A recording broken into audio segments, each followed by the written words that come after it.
Nate is the FOIA director for the Washington Post, where he works with reporters to obtain local, state, and federal records, but most importantly, to think strategically about public records in all formats.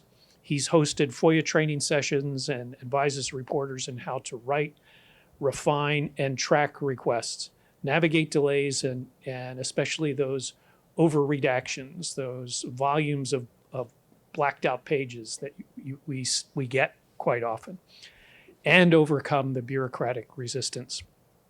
More than that, he is the author of the Revealing Records column, which describes the Post battles for public records. He has served 2 terms on the Federal FOIA Advisory Committee and holds a JD from the University of District of Columbia. He was previously the director of the FOIA project for the National Security Archive, where he used FOIA to write a book on the 1983 Able Archer nuclear war scare. So please join me in welcoming Nate. Let's see here. Can you raise your hand if anyone who here has filed a federal, state, local public records request? Okay, we got some experts. All right. So I'll maybe do the 201 spiel. And if something's not clear and you feel it's good to ask a question in the moment, feel free to go ahead. All right. So I'm going to splice this with all sorts of public records that we won, partially because it's so hard to do when you get a victory, you got to shout it from the rooftops, and partially because something that I'm even still trying to resonate at the Post, and I think you guys will get it a little bit more than the older reporters, is public records are sexy. If you get a public record in your reporting, get an image of that, splash it out there, show the readers under the hood what you're looking at. Older reporters don't really get that, but newer reporters and newer readers do. So couldn't help myself. I'm going to have a lot of public records in here. This is one of the funny, interesting, and more profound records I've gotten in a while. So the day after Osama bin Laden was killed, the Post did a FOIA request for all photos of the day. And then we actually got this one after. And it's Obama reading a printed out meme saying, "Sorry it took so long to get a copy of my birth certificate," which was a scandal at the time. "I was too busy killing Osama bin Laden." And it's funny, got a lot of clicks. The traffic people at the Post are very happy with it.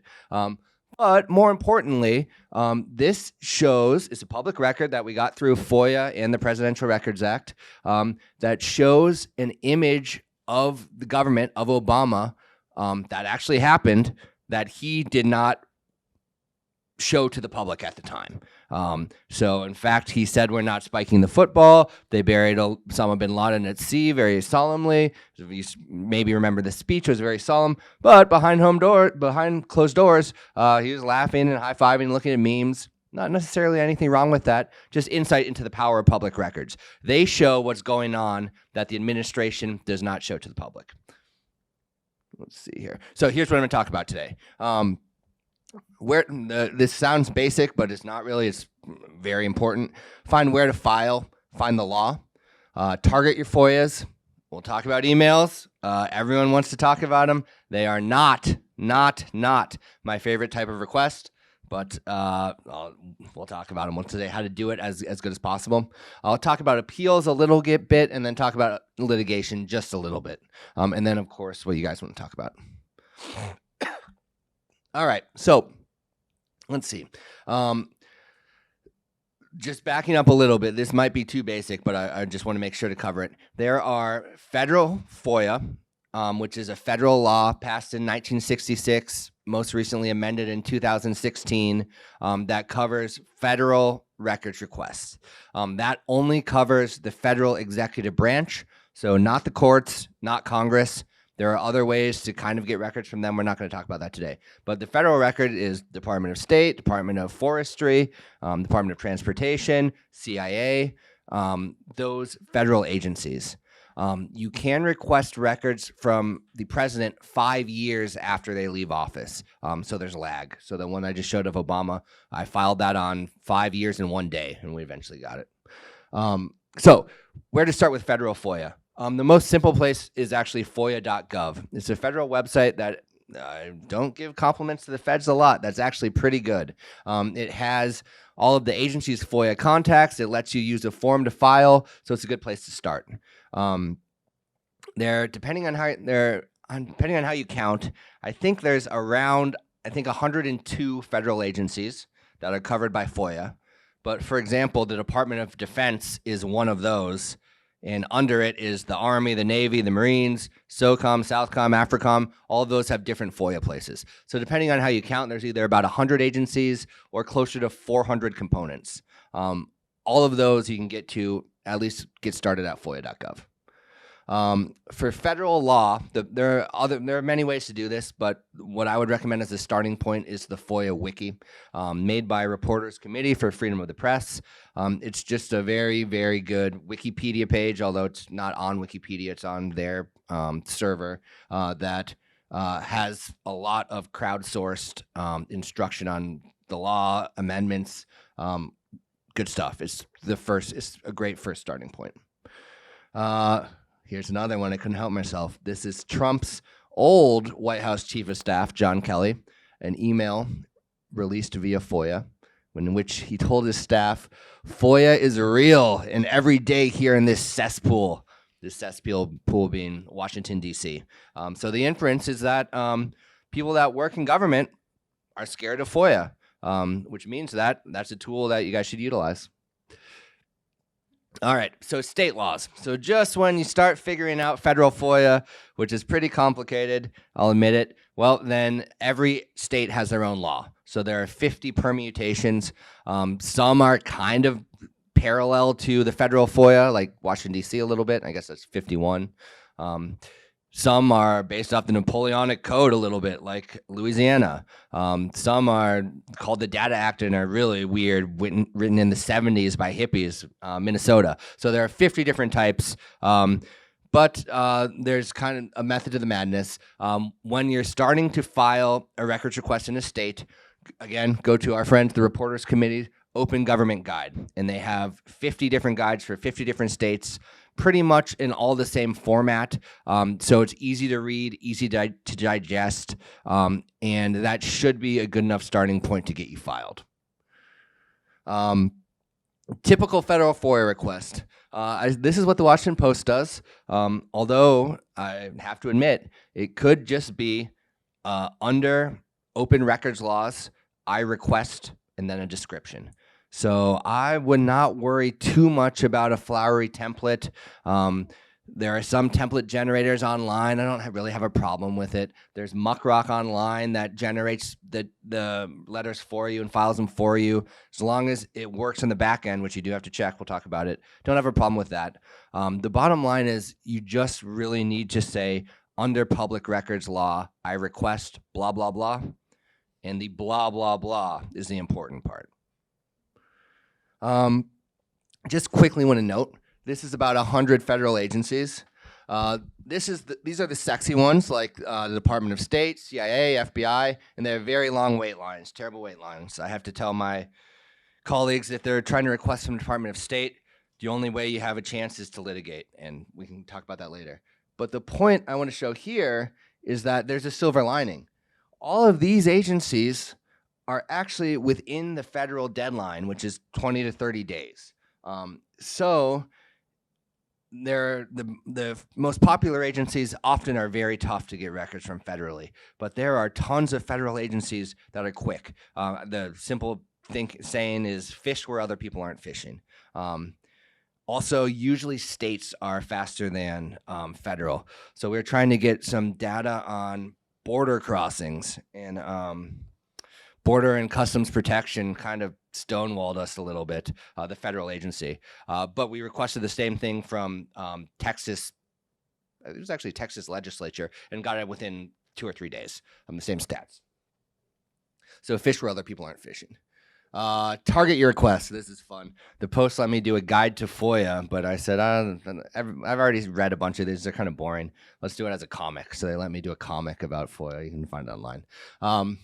So like I said, this is the blah, blah, blah part. That's the most important part. The best FOIA requesters treat this like they treat their reporting. You probably don't want to file your FOIA request on day one of reporting. You probably want to report first, and you want to be able to explain to the public records person in the agency who is not an expert there, if they don't know They don't know very much at all. Assume they know nothing. But you need to tell them where to search, whose file cabinets to search, whose computers to search, what the names of the employees to search, the precise location on a map to search. I'm joking a little bit, but the point is you need to tell the agency records people everything, and you need to work it on the front end. And in a perfect world, you would have sources in the agency help you craft your request. That said, that's the bottom line is the most important part of FOIA is I am requesting blah, blah, blah. The blah, blah, blah is the most important part. Some stray thoughts. Records released to others are an easy request.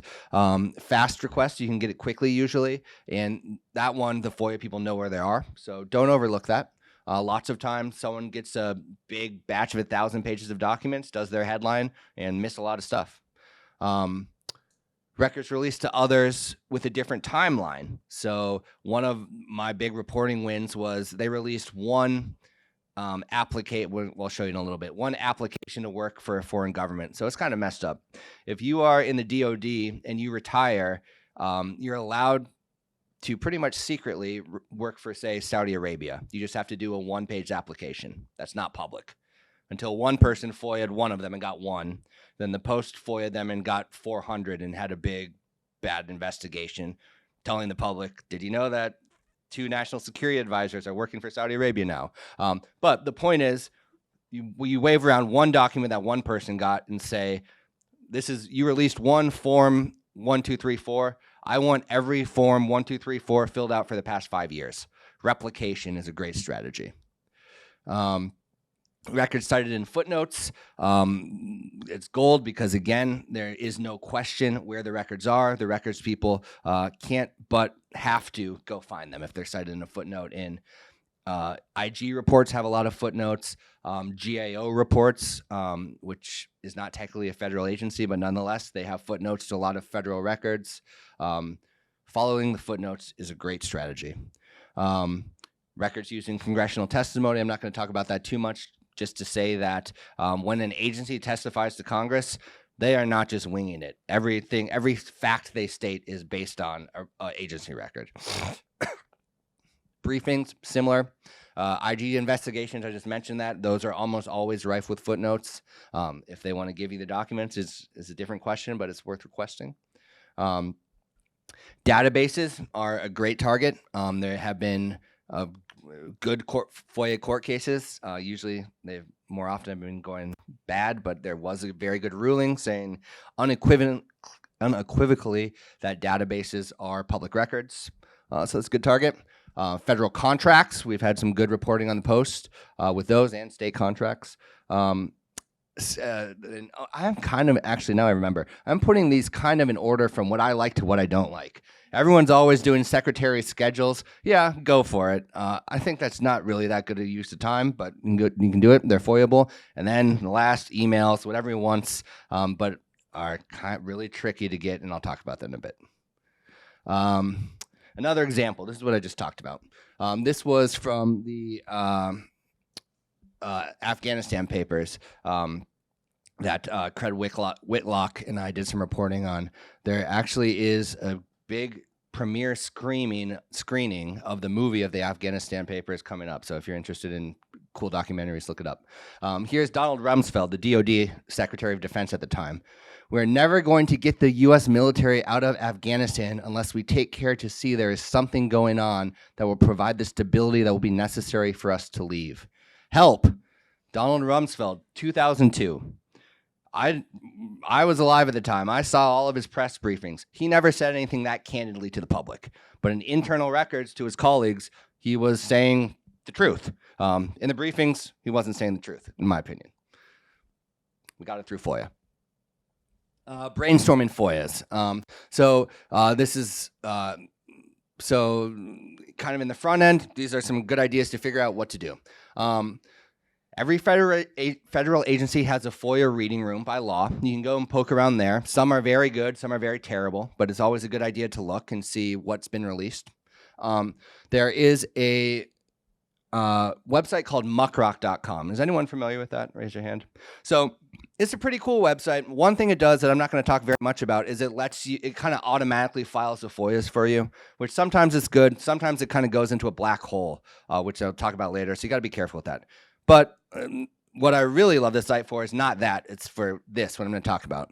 You can go to any state or federal agency and select the agency and click show all requests. And in some agencies, thousands of requests will show up, and you can do sort by date.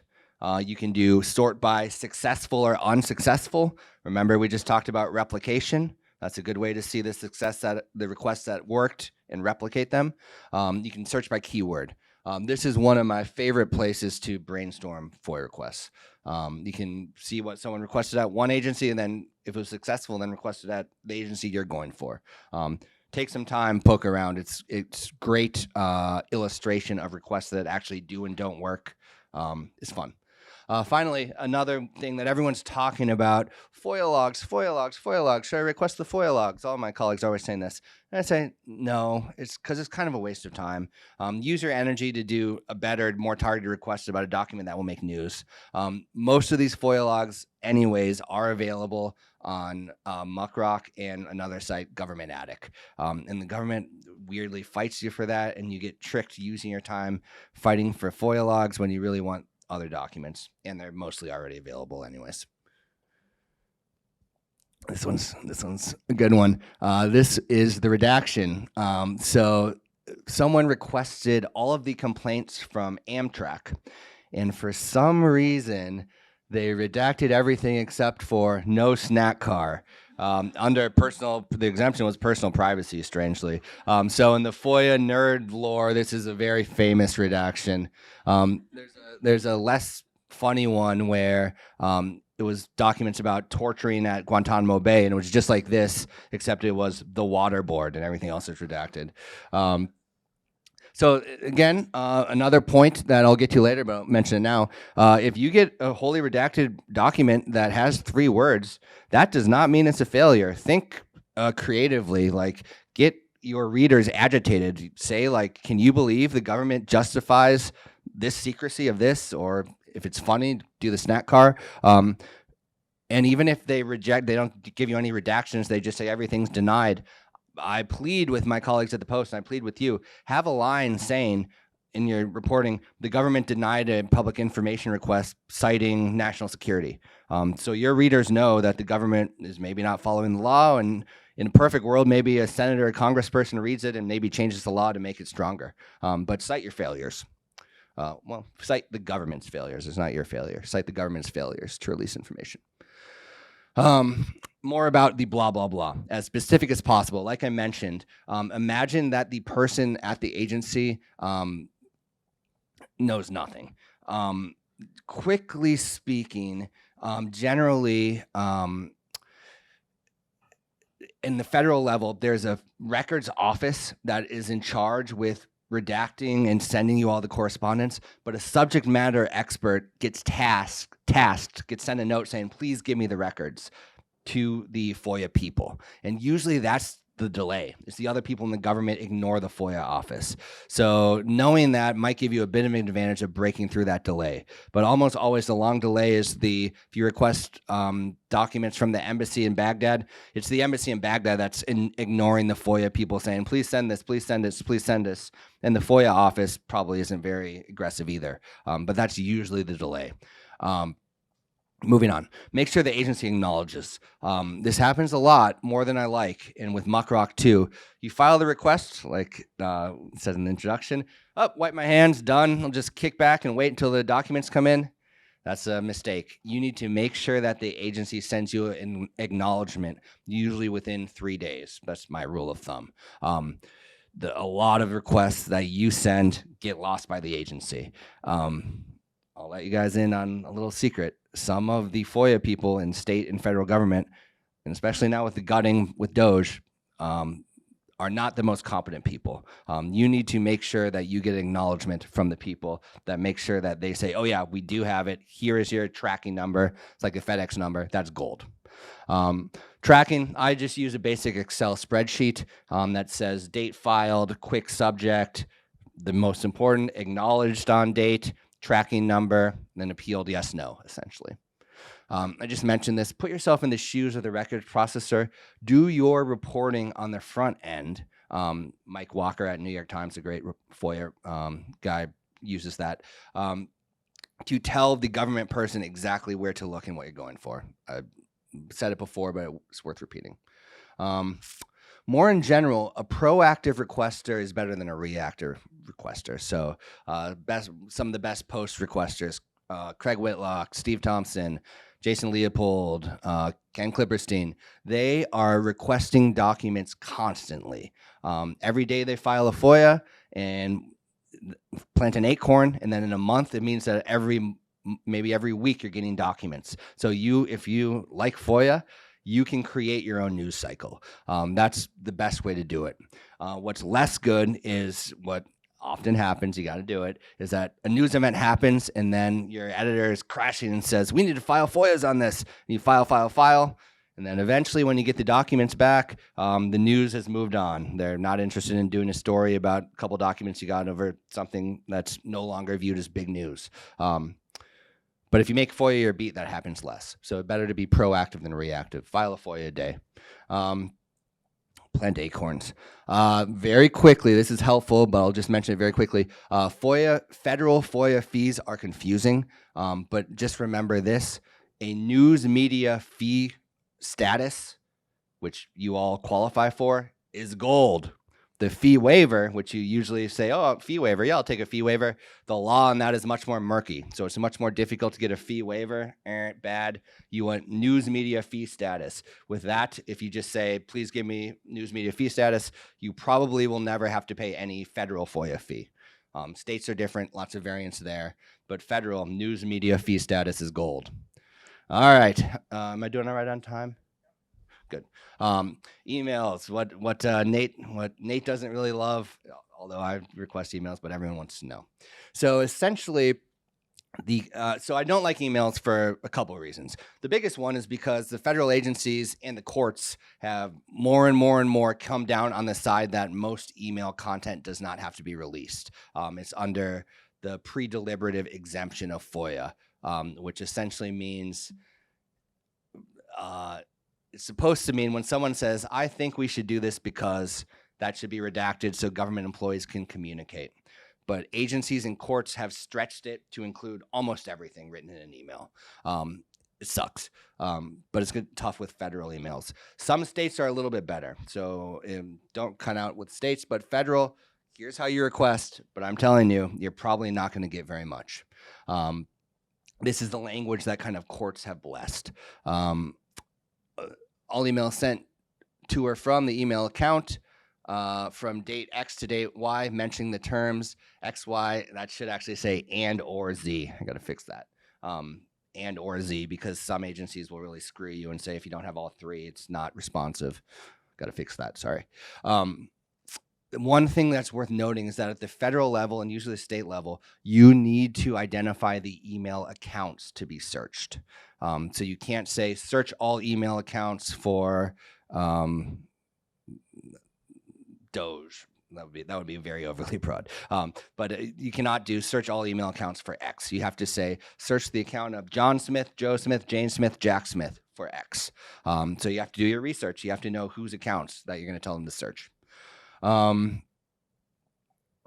Think a little bit about how you would search your own email, because basically flip that around. That's how you have to tell the IT people how to search the email.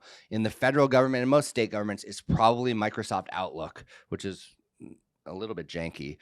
But again, you have to tell the government how to conduct an Outlook search. My sweet spot is you probably want 100 to 200 emails maximum. Absolute max 500 emails. If it's more than that, it's going to take forever. If it's at the state level, your fees will be sky high. So the bottom line is, if you're doing emails, you want your search terms to be very tight, like COVID or Doge or executive order. Way too broad of terms. You need to have like something that will only bring up a few emails. So again, you want a very small quantity of responsive records for email searches. You can say, please omit all news articles and summaries of news. So a lot of times someone does an email search, and I think you guys have seen this or will seen it, and I think they're doing it just to mess with you. They say, the agency says, 90% of your request is exempt. Here's the 10% that's not exempt. And it's the emails from reporters to the press office saying, can you tell me what happened about this? And sometimes reporters kind of make asses of themselves and promise to keep things off the record, or the agency says, will you please write this? And they say yes. And those some often come, not rarely come out via FOIA, where other stuff doesn't. So just saying. Also every principal gets a summary every day, sometimes 3 of them, of news clips. And a lot of times you do this email and you get the documents and it's just these summaries. It's all they release. It's frustrating. That's why I don't like doing emails. I'm not going to go through this, but essentially the bottom, I'm not going to read everything, but in my email, I have maybe 1 out of 10 or 1 out of 20 emails is good and the rest are junk. One way that I know that an email might be important is if I replied to it. So this is essentially trying to limit the number of emails to only emails that the person replied to. Does that make sense? The thinking being, if there's so much junk out there, if someone replies to an email, it's probably more important. So that's some complicated language that I'm not going to tongue twist myself on to read. All right, so I'm talking briefly about appealing and then about litigation. Before that, I just want to say, I should have said earlier, so you do the FOIA request, and under federal law, the agency can only withhold records if it cites an exemption, which is part of the law. So there are 9 exemptions. Exemption 1 is national security. Exemption 5 is the deliberative process that we talked about. Exemption 6 is privacy.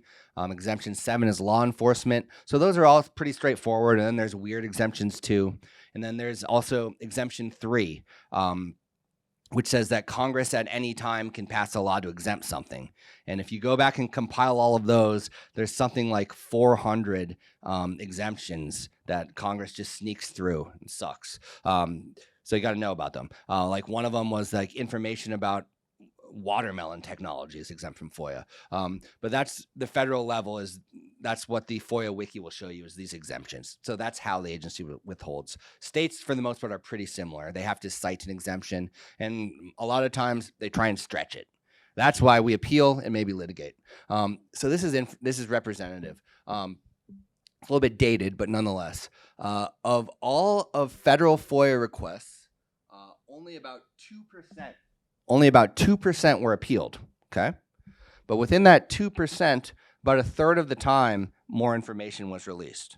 So glass half full, glass half empty. You could say, oh, the appeal system works. People are willing to take a second look. Yeah.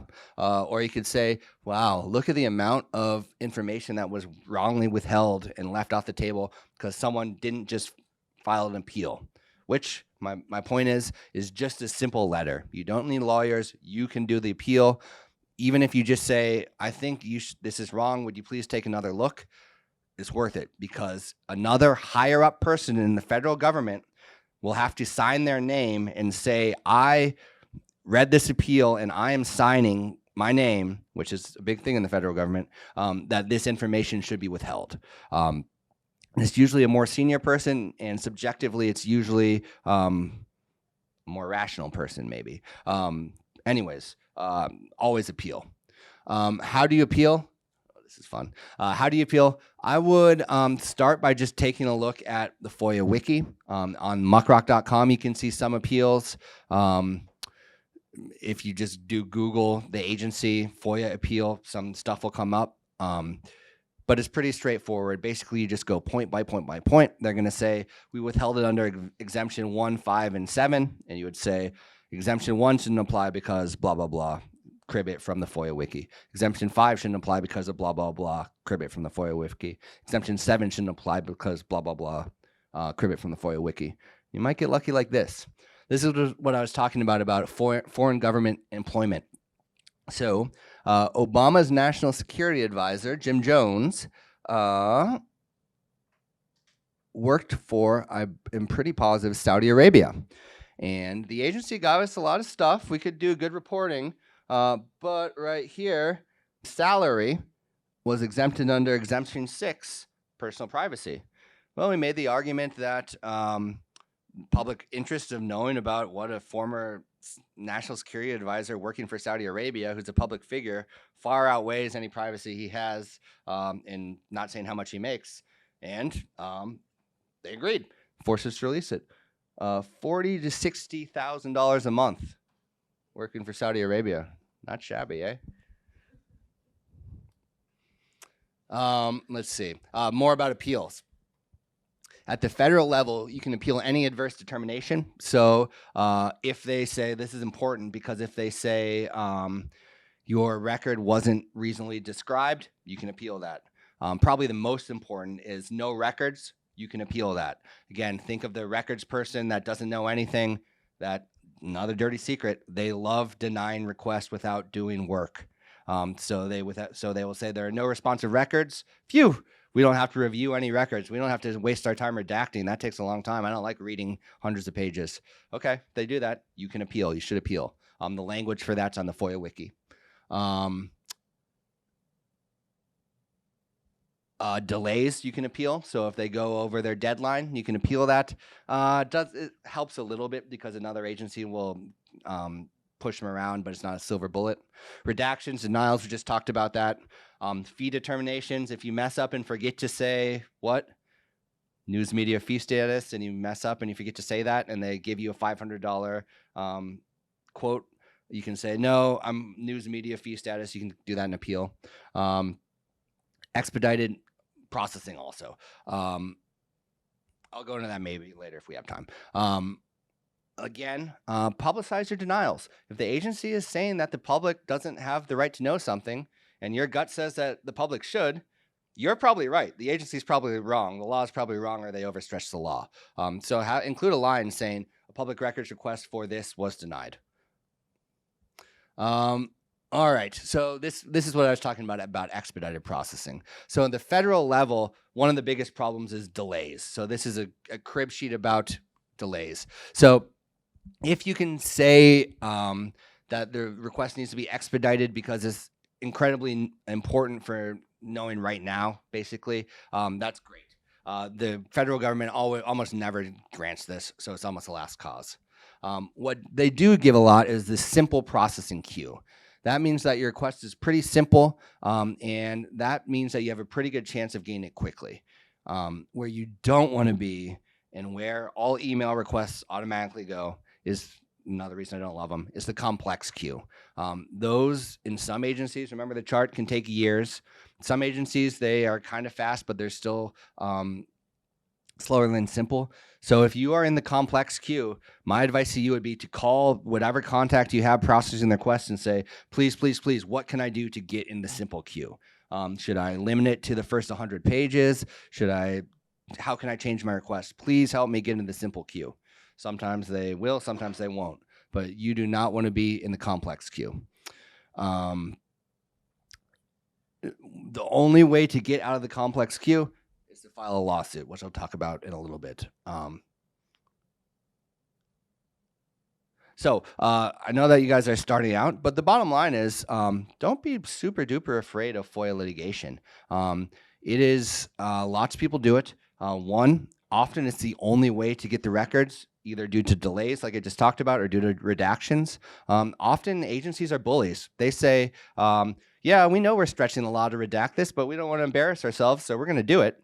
And the only thing you can do, requester, is if you want to, sue us.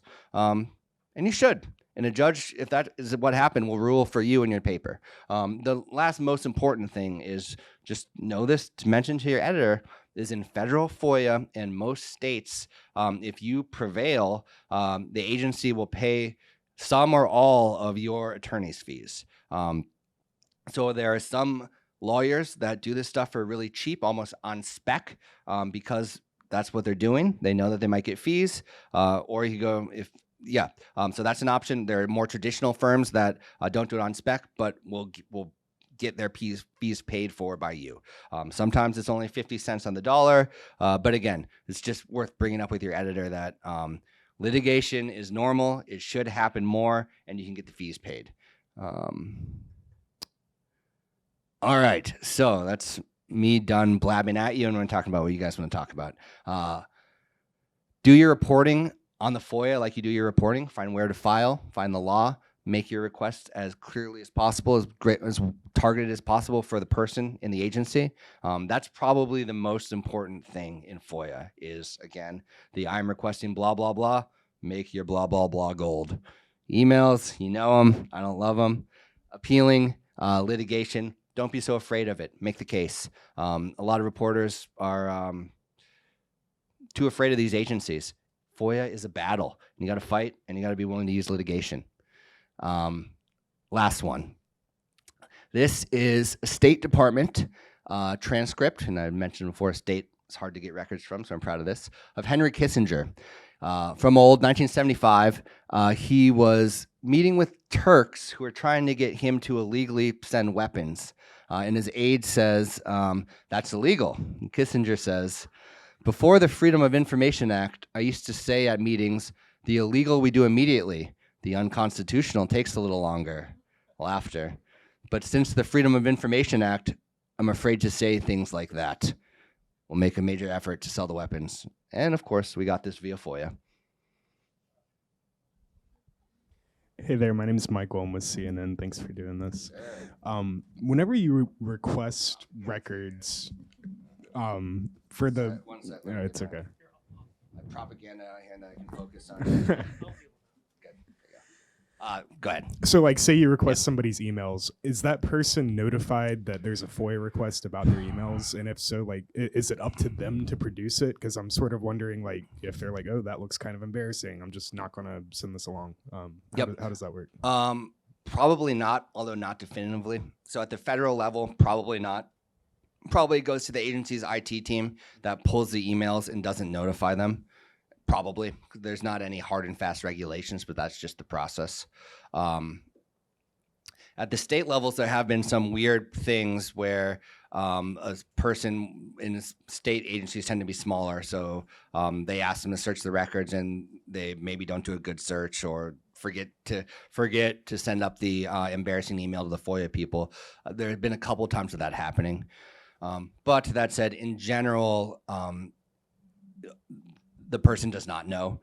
It's not life or death. Like if you're going to blow a source, I'd think twice about it. But in general, the emails are pulled without knowledge of the employee. Thank you. Yep. Hi, Nick Popley with Time Magazine. You mentioned using FOIA to look at government communications. We know that this administration has been using Signal to communicate with each other. Curious your experience trying to access those messages. Have they been successful? And anything you speak to on that? Yeah, we are awaiting a big DC court case, the Washington Post is, about Muriel Bowser also using WhatsApp and deleting her messages too. So it's a big problem everywhere. So under federal law, there's the Federal Records Act, which is different than FOIA. It's a different law, but that says that you are not supposed to use Signal. You must have a copy of all your communications and records. The court, last administration with Trump, said that last time they were using Signal, and they signed a consent decree saying that they would be trained and wouldn't use Signal. And this time it appears that they're flouting that or forgot that. I think there is other things working in court, so I think something like that's going to happen. But the bottom line is if someone's using Signal, you're not going to get the records under FOIA. You could say like a language being like, according to news reports, John Smith uses Signal. Please be sure to search his Signal account. Or when, just kind of for fun, when the Signal thing happened with Department of Defense and all of the agencies, they named about 7 people in the agencies. I filed a FOIA to all 7 of those agencies just to see what happens. Nothing back yet, really. But it's possible that someone could use Signal and follow the law. They use Signal and then they preserve the records as required by the Federal Record Act. And if there's a FOIA, they will produce them. So it's very possible. I'd be surprised if that happens. But it sucks. Fortunately, good government groups are suing the federal government to try and get a court to enjoin the agencies to make them stop doing that. But if someone uses Signal, you're not going to get the record. it's not the end of the world, because if someone sends an email and you'll see this that says "call me," you're not going to get what they do on the conversation. So it bothers me, but I would say it's not the end of the world.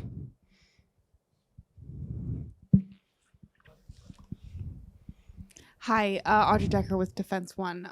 I cover the DoD, and I've only sent a few FOIA requests before, but I was just wondering if you had any experience specifically with the DoD, because every single one I have sent has been denied, and they always list like national security reasons, and I'm sure there are just some things that we can't get around. But are there ways to like phrase them specifically to like get that sort of information? Yeah, my DoD is tough, and also kudos to you for actually getting denials, because most of mine I have to wait 8 years. I would a couple thoughts. One, go to Muckrock and go to DoD the components and see what works and see what you can replicate.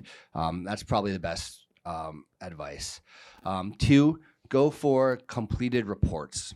It's more difficult. I should have had this up there. It's more difficult to withhold a completed report or an after action report or a report about an event that is done. So a lot of the great DoD documents that the Post has got has been those. So maybe try your best to compile a running list of those by, sometimes you hear about them in congressional testimony or other ways. And then finally, think about not going for Office of the Secretary of Defense or Office of the Secretary of the Army. Try and find some of those. I think there's 400 components of DoD. So maybe try your luck at some of the other components. You can maybe find out some of those through Muckrock or even FOIA.gov. I think DoD lists all the components, and maybe you'll have better luck with smaller. But it's tough. I mean, no one said FOIA is easy. It just feels great when you get that manila envelope.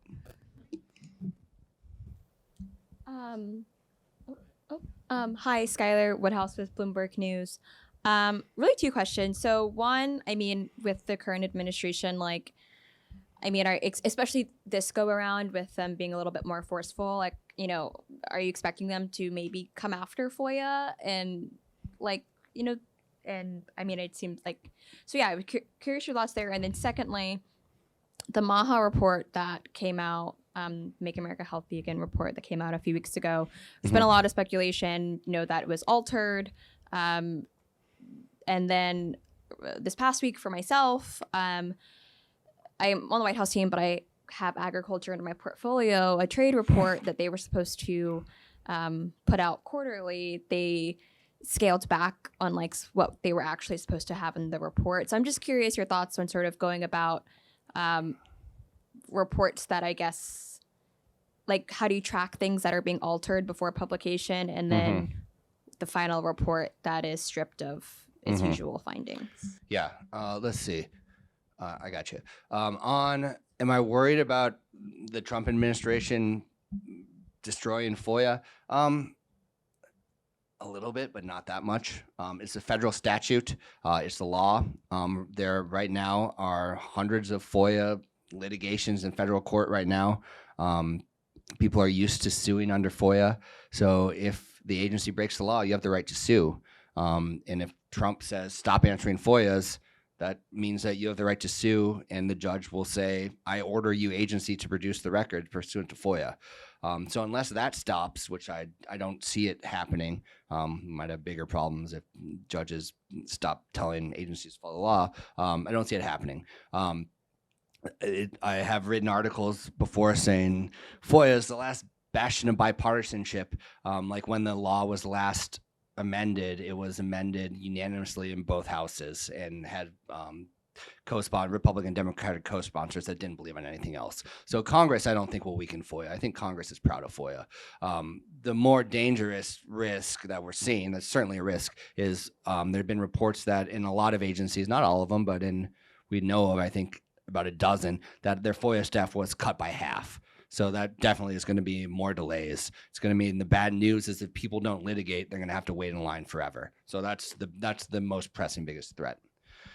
On tracking reports, this damn Exemption 5 that I mentioned before, the pre-decisional exemption, has been expanded to really, really, really protect the drafting of reports. So it's going to be hard to get an email saying like, let's cut this report by 150 pages, or an email saying like, looks to me like footnote 394 is a made up source. Can someone double check that? That probably by their wisdom is exempt from FOIA due to judges' interpretation of Exemption 5. So I guess my plea would be, get your reporting, get your traditional reporting, get the source to tell you what happened or to share some records with you, then add a line saying, I requested this under FOIA, but under the current law, you don't have the right to know if this person said, don't make up footnotes or something like that. But it's tricky due to this damn Exemption 5, pre-decisional exemption. Thanks for doing this. Sophie, Sure. I'm with the Christian Science Monitor. Great. I'm wondering if this is kind of a basic question, but I'm wondering if you have any advice about figuring out how to narrow your request, because the only time I've ever gotten something back from a request, it just sort of fell into my lap that I knew I knew the document existed. But I more often feel like I'm sort of fishing a little bit. I know the topic area. Yeah. And I noticed the comic, Don't Go on Fishing Expeditions. Good. But like the Kissinger transcript, like how, Yep. I mean, what do you ask for? You don't probably know unless someone said, leaked Yep. that happened. Well, that one that was at my old work, which is the National Security Advisor, that did FOIA for important historic records. So that one, the thinking is any record, any meeting that Kissinger ever took is important, because if you're talking with Turkey, you're talking about Soviet Union, talking about everything. So that one, we requested all Secretary of State to Minister of State meetings, and we did have to litigate, but then got all of those. So that's that one. I mean, I think you're on the right track. I mean, the answer is that the best requests are for specific documents. So spend your time just keeping an eagle eye for specific documents. Like, and I wouldn't worry too much about fishing expeditions. I just wouldn't do it. I would just, if you don't have a really targeted request, I probably wouldn't file it. It's like an example, like I was just reading Twitter, and there was a case on deportations, and in the case, the Trump administration lawyer cited a finding from the office of the ODNI, Office of National Security Department. Getting that wrong. Tulsi Gabbard, saying that they found that Venezuelans were a national security threat. So they just cited it, didn't see the document, so did a FOIA for it, targeted FOIA, boom, target, see what happens. That's all we're going for. And it was released weeks later, and it said the opposite of what they represented to court. So it's big news. But it all started with just saying like, oh, I'll read a court filing. Oh, they mentioned a documents in the footnote. That's a filing. I wouldn't, if I had been like, oh, give me all records about TDR, this Venezuelan gang that you have in your possession, never would have gotten that. So I wouldn't worry too much about the second what I just talked about. I would focus your efforts on talking to sources, just reading, and finding the specifics. Mm-hmm.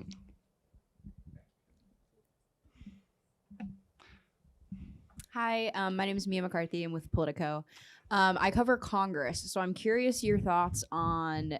I feel like I've heard of people like thinking outside of the box and getting stuff on Congress through FOIA, but again, it's a little less direct. So I'm curious your ideas on thinking outside of the box to get good information, or maybe like ways you've gone about things non-traditionally to get information generally. Yeah.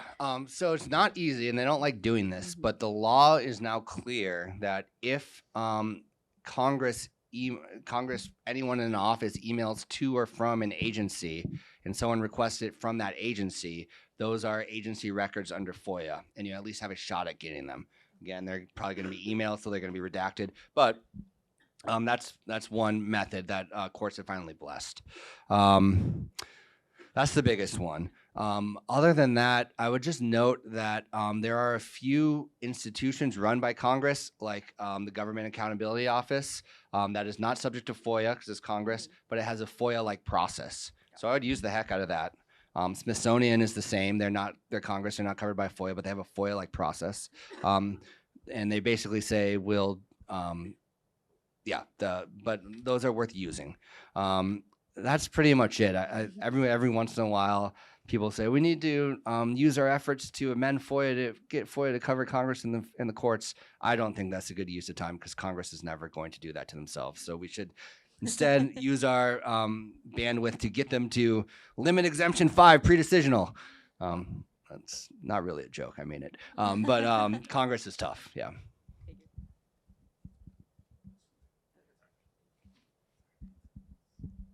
Thanks so much for doing this. I'm Trey with PBS NewsHour. I had a question about FOIAing audio and visual. So basically body cam footage, any other sort of surveillance footage as well that could come under that purview. I'm just wondering your experience with that. Is that more of a state sort of situation? And yeah, just any experiences you had getting those. Yeah, good question. Great targets. The bottom line is that it's much easier to get from the states. You can get it in theory under federal FOIA, but it's going to be a fight. They're going to use this law enforcement exemption quite a bit. States much less so, but that's very much a patchwork. There's a couple good websites. One of them I think Reporters Committee for Freedom of the Press, and the other might be the Marshall Foundation of just the smattering of laws of body cam footage.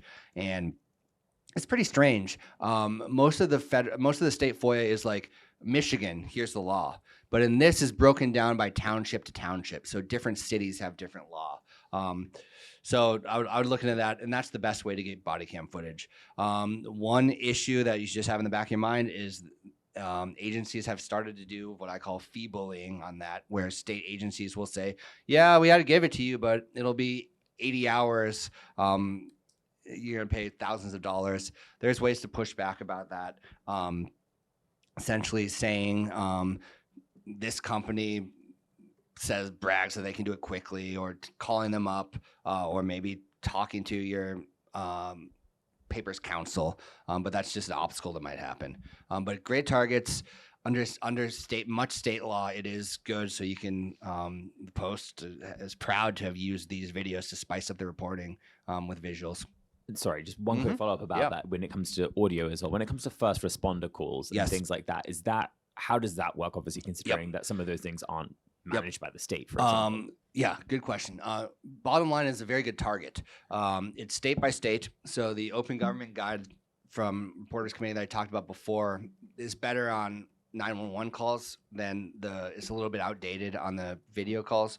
But if your state requires the release of the calls, which is maybe 50-50, 50 do, 50 don't, DC doesn't, Virginia I think does, Maryland I think does, just as an example, then this is a good target. This is why. Because for whatever reason, the most states and police departments contract out to a contractor to do it. And they're actually very fast. So they're, I'll say, more competent than normal FOIA requests, and you have a good shot at getting it quickly. Some video is like that too. Some they'll fight you tooth and nail, but in general, if you get the 911 calls or police body cam, if it goes to a contractor that the state pays, they're usually pretty quick at getting it to you. So that's something to keep in the back of your mind. Hi, Nicholas Anastasio from National Journal. I primarily cover Senate campaigns, so I'm sort of in the stage where I kind of want to understand these candidates and look into FOIAing into them if they've held a federal position or a state position. What are some of the good sort of documents or sort of searches when it comes to sort of vetting candidates and their communications or anything? Yeah, let's see. A good FOIA smart guy named Alan Blutstein might be a good guy to talk about this. He does this for he's talked about him doing this before. I think, don't forget about military service. The service files should be released to some extent. Calendars, votes, which are public if they're in state or mayor or something like that. Those are open meeting laws, which are similar to public records laws, but not quite. You want to scour those and see if they made an ass of themselves in a meeting, or see if they voted for something that they now are against or did a flip-flop. You can do emails when they're in office. A couple of things to keep in mind. Like I said, maybe you're going to have one or two shots, so make sure that it's the best. And again, aim for like 100 or 200 emails, because other than that, it's going to be overwhelming. There's some other, if something pops into my head, I'll let you know. But I think just basically you're on the right track. Just kind of standard, how did this person interact with state or federal government, and is there a record? And then going for that record. Thank you. Yep.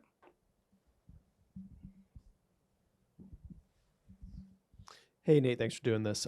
Grant Schwab with the Detroit News. Sorry, I had another idea. Yeah, go for it. I'm going for that. Most of the time, if you are doing state records on calls for service, you just need to give an address. So if you can get your candidate's address or addresses and say, please give me a log of all calls for service for the past 10 years, you can see if a police or an ambulance or something was going to his house. That's turned up some stuff before. Thanks. So Grant Schwab with the Detroit News. So I mostly cover the auto industry here in Washington and the Detroit 3, which are private businesses not subject to the same kind of FOIA that the federal government is. I was wondering if you had any stories or practical advice on how you or colleagues of yours have used FOIA to get at businesses and how they interact with the federal government. Yeah. We have at the Post and continue to do is continues to be a target. Look into the agencies or the automakers' reporting requirements. So the safe NHTSA requires them to report a lot of stuff. Once that is in NHTSA's hands, that is a record that is FOIA-able. Now they might claim exemption 4, which is the confidential business information, but that's a fight. The FOIA process will start.